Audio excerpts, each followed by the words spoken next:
Scouts. My name's Molly. I'm the program director at Girl Scouts of Virginia Skyline Council in Roanoke, Virginia. And today I'm going to show you how you can earn the Campfire Fun Patch by making your own homemade fire starter. So these are great if you don't have access to a lot of tinder, or maybe it's been really rainy and so it's hard to get a fire started. Sometimes it's nice to have a little additional help. And so I'm going to show you, it's very simple to make. It just needs three things. We've got, the first thing is dryer lint. Dryer lint burns really, really well and long. Like, it lights easy and it burns really well. The other two pieces, I'm going to adjust. All right. The other two pieces, we've got an old egg carton. You want to make sure you're using a cardboard egg carton, not one that's styrofoam. And then you want some wax. So I have some wax that's just like old pieces of old candles that were, mostly burned down. You can also just get paraffin wax at the store. So just make sure you've got some kind of wax. And again, it's very simple. We're gonna take our lint and we're gonna just take some quantities and just kind of shove them into the different bits of egg carton.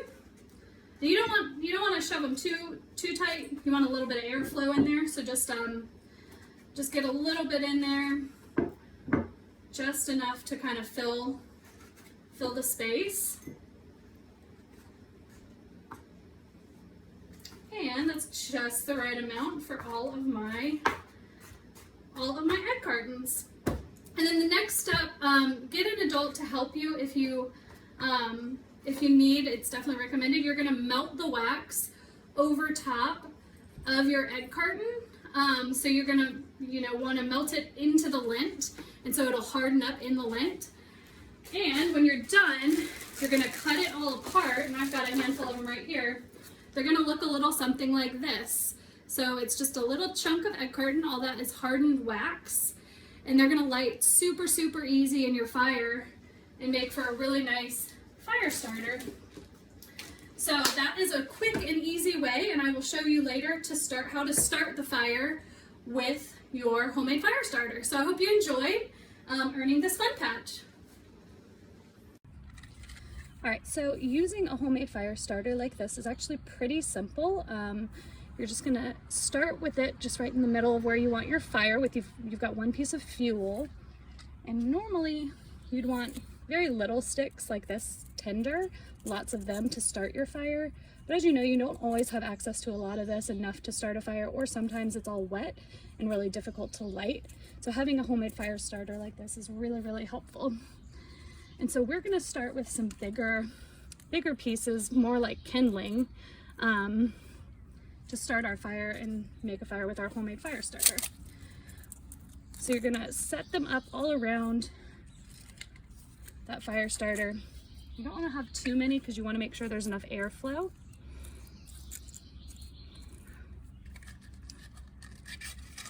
And then it's basically as simple as lighting your match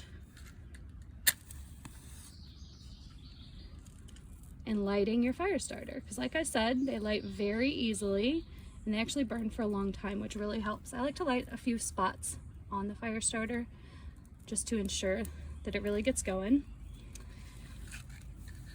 And then you can move your kindling around where the fire actually is to get it started. And as you can see, that wasn't too difficult. Slowly as it burns, we're just gonna start lighting more, or start adding more sticks, more kindling to our fire to keep it going. And as those burn down, we'll add more and more. And so it's as simple as that. Again, this is pretty dry kindling, so it's going up pretty fast, but even if it wasn't, their fire starter is still lit and still burning, so it can get a lot of stuff lit, and it'll dry your wood as you're burning it. So this is a really, really easy way to start a fire, even if you don't have great access to a lot of natural materials.